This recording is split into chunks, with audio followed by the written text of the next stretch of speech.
Hello friends, welcome to Shri রান্নাঘর। আজ আমি বানাচ্ছি কচুরলতি দিয়ে চিংড়ি মাছের একটা রেসিপি। এর জন্য আমি কচুরলতিগুলো ওর খোসাগুলো ছাড়িয়ে নিয়েছি। ভালো করে ধুয়ে নেওয়ার পর আমি কড়াইতে জল দিয়ে দিয়েছিলাম। এবার জলটা একটু গরম হতে আমি লতিগুলো দিয়ে দিলাম। এবার এটা আমি হালকা একটু ভাপিয়ে নেব।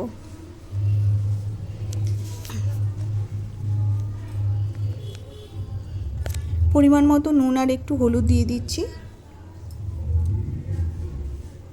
কিছু সময় ভাপিয়ে নেওয়ার পর আমি এটা একটা ছাঁকনিতে ছেঁকে নিয়েছি। এবার কড়াইতে চিংড়ি মাছগুলো আমি ভেজে নিচ্ছি।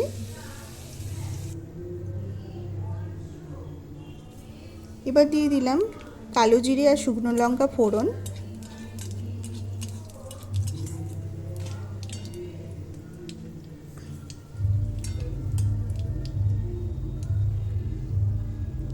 লঙ্কাটা হালকা ভাজা হয়ে যেতে আমি দিয়ে দিচ্ছি কুচিয়ে রাখা পেঁয়াজ।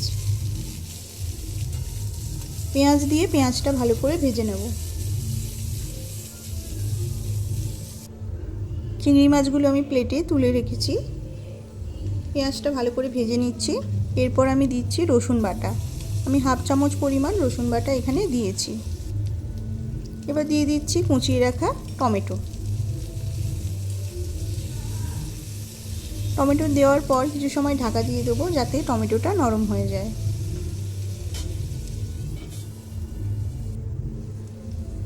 এবার আমি দিচ্ছি অল্প করে হলুদ গুঁড়ো আর একটু কাশ্মীরি লঙ্কা গুঁড়ো।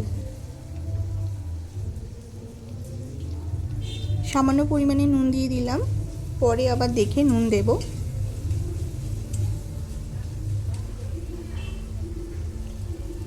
মশলাটা ভালোভাবে কষানো হয়ে যেতে ভাপিয়ে রাখা কচুরলতিগুলো আমি দিয়ে দেব। ভালো করে মশলার সাথে এগুলো আমি মিশিয়ে নেব।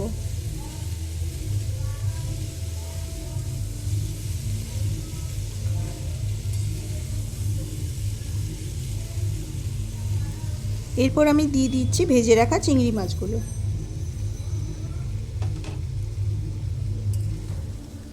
চিংড়ি মাছ দেওয়ার পর আরও কিছু সময় আমি এটা কষিয়ে নেব।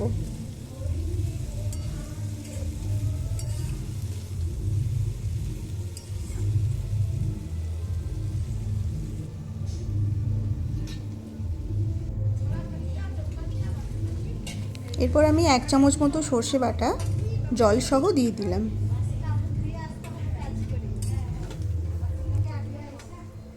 সর্ষে বাটা দেওয়ার পর আমি 1-2 মিনিট মতন এটা কষিয়ে নিচ্ছি।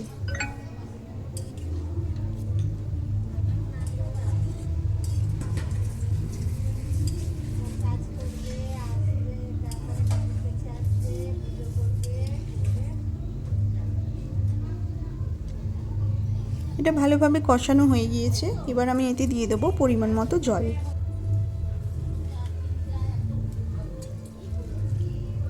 এখন আমি নুনটা দেখে নিচ্ছি, সামান্য পরিমাণে নুন লাগবে, তাই আমি একটু নুনও দিয়ে দিয়েছি আর সামান্য পরিমাণে চিনিও আমি দিয়ে দিয়েছি। এবার ঢাকা দিয়ে আমি এটা ফুটিয়ে নেব।